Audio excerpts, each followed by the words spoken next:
English నేర్చుకోవడం, అనర్గళంగా మాట్లాడడం మీ కల? వెంటనే కాల్ చేసి క్లాసెస్‌కి రిజిస్టర్ అవ్వండి.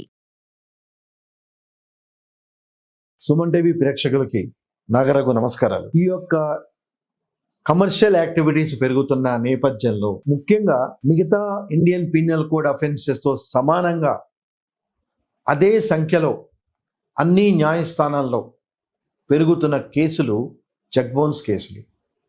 అంటే ప్రేక్షకులకి నవ్వు రావచ్చు, ఈ చెక్ బౌన్స్ కేసులు మనకు తెలిసిందే కదా, ఈయన ప్రత్యేకంగా మనకు చెప్పేది ఏంటి అని అనుకోవచ్చు. ఎస్, వినటానికి ఆచరించడానికి చాలా తేడా ఉంది. అంటే technology time to time development అవుతున్న పరిణామంలో అన్ని ట్రాన్సాక్షన్స్ వాటి యొక్క స్టేటస్ని బట్టి మారుతూ ఉన్నాయి. ఇప్పుడు ఫోన్పే వచ్చింది, గూగుల్ పే అని వచ్చింది, అంటే ఇవి లేటెస్ట్గా వచ్చిన టెక్నాలజీస్. కానీ చాలా సంవత్సరాల నుంచి మనుగడలో ఉన్న ట్రాన్సాక్షన్స్ చెక్స్. అంటే మీరు డబ్బులు ఇవ్వలేకపోతే మీరు ఇచ్చే ఆ కాగితాన్ని, అంటే చెక్కు రూపంలో ఇచ్చే కాగితాన్ని ఇది తీసుకొని బ్యాంకుకి వెళ్తే మాకు డబ్బులు ముడతాయి అనే ఒక విశ్వాసంతో అదర్ పార్టీ చెక్కు తీసుకొని మీకు కావాల్సిన సేవలు అందిస్తారు.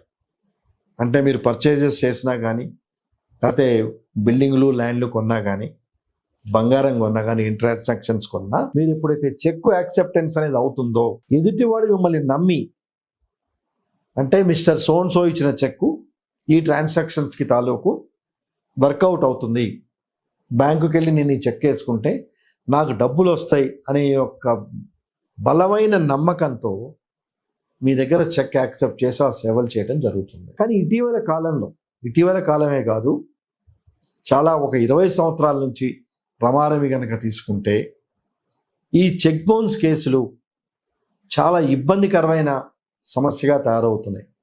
కంపెనీలకు కానివ్వండి, జనరల్గా మార్కెట్లో జరిగే ఆల్ కమర్షియల్ ట్రాన్సాక్షన్స్కి it gives lot of inconvenience. అలాగే మనం పని చేసిన తర్వాత మనకు రావలసిన డబ్బుల్ని మనం చెక్కు రూపంలో యాక్సెప్ట్ చేసినప్పుడు, ఆ చెక్కు ఆనర్ కానప్పుడు మనం అతని మీద చెక్ బౌన్స్ కేసు వేస్తే as per act it takes its own course of time to decide.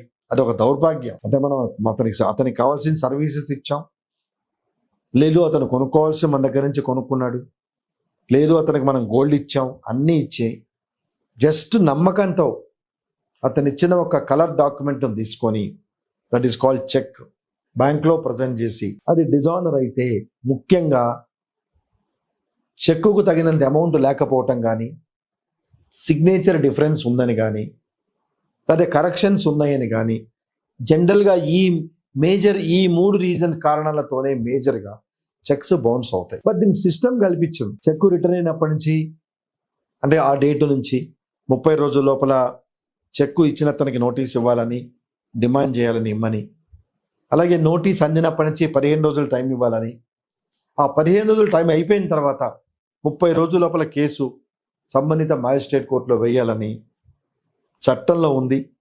పలు సందర్భాల సుప్రీంకోర్టు కూడా వీటన్నింటినీ రాటిఫికేషన్ చేయడం జరిగింది. కానీ సంవత్సరాల తరబడి కేసులు. దీనిలో కంపెనీ చెక్ అయితే 4 డైరెక్టర్ల పేర్లు పెట్టినప్పుడు ఈ 4 డైరెక్టర్లు రెస్పాన్సిబుల్ కాదని, అలాగే కంప్లైంట్లో చెక్కు సిగ్నేచర్ చేసిన డైరెక్టర్నే కాకుండా మిగతా డైరెక్టర్స్ కూడా ఇన్వాల్వ్ చేసినప్పుడు వాళ్ళ పాత్ర గురించి సెక్షన్ 141 ఎన్ఐ యాక్ట్ కింద విపులంగా రాయలేదని, సో ఈ రకంగా రాయినప్పుడు ఆ కంప్లైంట్ మెయింటైనబుల్ కాదని, ఆ ఎలిగేషన్స్ లేని డైరెక్టర్స్ని ఈ 138 కేసు నుంచి మినహాయింపు ఇవ్వచ్చని పలు సందర్భాల్లో రాజ్యాంగ న్యాయస్థానాలు చెప్పడం జరిగింది. ఇవన్నీ ఒక ఎత్తు అయితే, ఈ చెక్ బౌన్స్ కేసులు వచ్చినప్పుడు మళ్ళీ ఇదే రాజ్యాంగ న్యాయస్థానాలు చెక్ ఇచ్చి డిజానర్ అయినంత మాత్రాన అఫెన్స్ కాదు, ఆ చెక్కు లీగల్లీ ఎన్ఫోర్సబుల్ డెట్ని క్లియర్ చేయడానికి ఇచ్చిందని చెక్కు తీసుకున్న అతను, అంటే కంప్లైంట్ ప్రూవ్ చేయాలని రకరకాల తీర్పులు రావటం జరిగింది. అంటే నేను మీకు సర్వీసెస్ ఇచ్చి మీ దగ్గర చెక్కు తీసుకొని ఆ చెక్కు బౌన్స్ అయితే మళ్ళీ నేనే ఎదుటివాడు ఏ సందర్భంలో ఈ చెక్ ఇచ్చాడు అనే విషయాన్ని నిరూపించుకోవాల్సిన పరిస్థితి వచ్చింది. మళ్ళీ రెండో సందర్భంలో నేను నిరూపించుకున్నాను, అంటే కంప్లైంట్ నిరూపించాడు చెక్కు ఏ సందర్భంలో ఇచ్చాడు అని. మళ్ళీ చెక్ ఇచ్చినవాడు, అంటే అక్యూజ్డ్ అంటారు, దాన్ని రివర్స్ ఎవిడెన్స్ కూడా ఇవ్వాల్సిన వెసులుబాటు ఉందని కూడా చట్టం కల్పించింది. అంటే ఇప్పటికీ ప్రతి వ్యవస్థలోనూ 99 మంది నేరస్తులు తప్పించుకోవచ్చు, కానీ ఒక మంచివాడు శిక్ష పడకూడదనే సిద్ధాంతంతో మన న్యాయస్థానాలు పనిచేస్తున్నాయి. మోస్ట్ అన్ఫార్చునేట్, అంటే ఈ మాట ఎందుకన్నానంటే మోస్ట్ అన్ఫార్చునేట్ అని, కాలానుగుణంగా చట్టాలు మారుతున్నప్పుడు ఆ యొక్క నిజ నిరూపణ స్థాయి కూడా మారాలి. సో ఎన్నో రకాల తీర్పులు ఎన్నో సంవత్సరాలుగా ఈ కేసులు మ్యాజిస్ట్రేట్ కోర్టులో నలుగుతున్న నేపథ్యంలో ఇటీవల కాలంలో supreme court, reserve bank of India కొన్ని కీలకమైన తీర్పులు ఇవ్వటం జరిగింది. అంటే సంవత్సరాల తరబడి కంప్లైంట్ కోర్టులో పెండింగ్ ఉండకుండా 6 months లోపల కంప్లైంట్స్ డిసైడ్ చేయండి, టైం లిమిట్ పెట్టింది. ఈరోజు కేసు రిజిస్టర్ అయితే జూన్ 13, మ్యాక్సిమం డిసెంబర్ కల్లా ఈ కేసు పూర్తవ్వాలి. అలాగే కంప్లైనెంట్ చెక్ అమౌంట్లో 20% వరకు డిపాజిట్ చేయమని కోర్టు వారిని అడగచ్చు. Give a direction to the accused person to deposit an amount of 20% out of the check amount as interim compensation. అంటే కేసు తేలటానికి ఎంతకాలం పడుతుందో తెలియదు కాబట్టి ఈ కేసు తేలే వరకు 20% చెక్ అమౌంట్ని ఇంటీరియం కాంపెన్సేషన్గా డిపాజిట్ చేయమని మ్యాజిస్ట్రేట్ కోర్టులు తీర్పు ఇవ్వవచ్చు. అలాగే 2 సంవత్సరాల శిక్ష, double the check amount fine కింద ఇవ్వచ్చని కూడా పలు సందర్భాల్లో సుప్రీంకోర్టు చెప్పడం జరిగింది. అంటే ప్రావిజన్స్ మిస్యూజ్ అవుతున్నప్పుడు unless the punishment is very stringent nobody will change. ఎప్పుడైతే ₹1 చెక్ ఇచ్చాడు, ఫర్ ఎగ్జాంపుల్ 2 కోట్లు కట్టు, 2 సంవత్సరాలు జైలు శిక్ష, అది సపరేట్.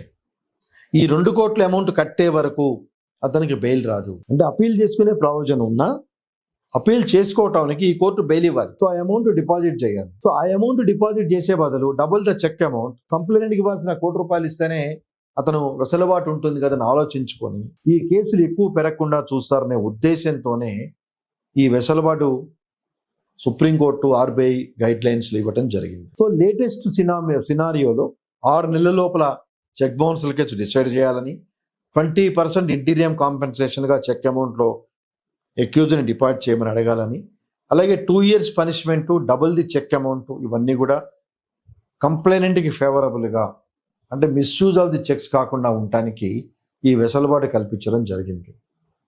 అలాగే వెరీ రీసెంట్గా ఒకవేళ చెక్ బౌన్స్ కేసులో నేర నిరూపణ కంప్లైనెంట్ చేయకపోతే ముద్దాయిని కోర్టులు ఇతని మీద నేరం రుజువు కాలేదని వదిలేస్తాయి, ఎక్విటల్ అంటారు. సో అలాంటి సందర్భాల్లో కూడా సెక్షన్ 2(4)(a) ఆఫ్ సిఆర్పిసి కింద ఈ కంప్లైనెంట్ని విక్టిమ్గా పరిగణించి విక్టిమ్కి అపీల్ వేసుకునే వెసులుబాటును కూడా రీసెంట్గా సుప్రీంకోర్టు తీర్పులు వెసులుబాటును కల్పించినాయి. అంటే తీర్పు లేకపోయినా సెక్షన్ 372, 378 సిఆర్పిసి కింద అపీల్ వేసుకునే ప్రావిజన్ ఉంది. కానీ that is confirmed and ratified by the honourable supreme court. ఎప్పుడైతే చెక్ బౌన్స్ కేసుల్లో ముద్దాయి నేరస్తుడు కాదని కోర్టు అతనికి వెసులుబాటు కల్పిస్తాయో ఆ జడ్జిమెంటుని అపీల్ రూపంలో ఉన్నత న్యాయస్థానంలో మీరు ఛాలెంజ్ చేయొచ్చనే వెసులుబాటు కూడా చేయటం జరిగింది. అంటే protection of the money, cheque bounce case is nothing but we are misusing the amount which we are suppose to pay to the other person. అతనికి ఇవ్వాల్సిన అమౌంట్ని మనం ఇవ్వకుండా సంవత్సరాల తరబడి డ్రాగ్ ఆన్ చేస్తున్న సందర్భాల్లో to reduce the rate of cases ఈ టైం లిమిట్ అనేది పెట్టడం జరిగింది. కొన్ని సందర్భాల్లో సిగ్నేచర్ ఈజ్ నాట్ టాలీడ్ అంటాడు.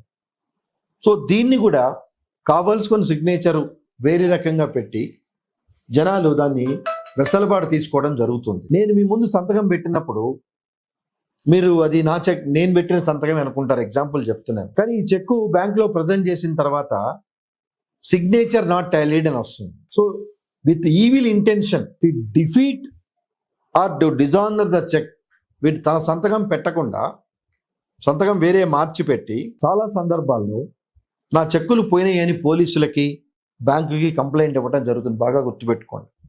ఈ కార్యక్రమం వినే ప్రేక్షకులు చాలామంది ఈ అనుభవాన్ని ఎదుర్కొని ఉంటారు. నేను మీ ముందు సంతకం పెడతాను, మీరు ఆ సంతకం నాదే అనుకుని నా చెక్ యాక్సెప్ట్ చేస్తారు. తర్వాత ఇతను ఏం చేస్తాడు, నా చెక్ బుక్ పోయింది, వేరే డాక్యుమెంట్లు కూడా పోయినాయి, అందుకే ఎవరో నా సంతకాన్ని ఫోర్జరీ చేసి పెట్టారు అని చెప్పని ఒక ఫాల్స్ కంప్లైంట్ తన్ను తాను రక్షించుకోవటానికి ఈ ఫాల్స్ కంప్లైంట్ పోలీస్ స్టేషన్లోను బ్యాంకులో ఇవ్వటం జరుగుతుంది. అందుకే నేను చాలామందికి అడ్వైజ్ చేసేది ఏంటంటే, సంతకం అతని యొక్క సిగ్నేచర్స్ అంటే పాన్ కార్డు మీద ఉన్న సిగ్నేచరు, కన్ఫర్మ్డ్ సిగ్నేచర్స్ ప్రూఫ్ ఇమ్మని అడగండి. అంటే చాలామంది ఇవ్వకపోవచ్చు, కానీ as a precautionary measure admitted signatures అంటే బ్యాంక్లో ఉండే సిగ్నేచర్ కాపీ తేలేడు కాబట్టి పాన్ కార్డు మీద ఉన్న సిగ్నేచర్, పాన్ కార్డు జిరాక్స్ ఇమ్మని అడగండి. పాన్ కార్డు మీద ఉన్న సిగ్నేచరే దీని మీద చేయమనండి. అప్పుడు మీరు చెక్ బౌన్స్ కనుక అయితే మీరు అతని మీద ఇంకో చీటింగ్ కేసు కూడా వేయచ్చు. అంటే పాన్ కార్డు మీద government of India income tax department ఈ రకంగా సంతకం పెట్టాడు, చెక్ మీద ఈ రకంగా సంతకం పెట్టాడని you can prove his malafides. This is another reason as a safeguard precaution. అది ఎవరైనా కానీ, మీరు కానీ నేను కానీ మీ ముందు సంతకం పెట్టి ఇచ్చినప్పుడు డీమ్డ్ దట్ ఈస్ మైన్, కానీ there or every possibilities to miss matching of the signature deliberately. సరే ప్రెజర్ పెడుతున్నారు, ఈ మూమెంట్ తప్పించుకొని వెళ్ళిపోతాం, తర్వాత చూసుకుందాం అనేక ఉద్దేశంతో కూడా అడ్వాంటేజ్ తీసుకునే అవకాశం ఉంది. దీనికి live example call money cases. 5 సంవత్సరాల క్రితం ఆంధ్రాలో, ముఖ్యంగా విజయవాడలో వందల సంఖ్యలో ఈ కేసులు ఫైల్ అవ్వటం జరిగింది. కాబట్టి ఈ కాల్ మనీ కేసులు, చెక్కులు ఎలా మిస్ అవుతున్నాయి అనేది మనం చెక్ బౌన్స్ కేసు పార్ట్ 2 కింద మనం మాట్లాడుకుందాం. నమస్కారం.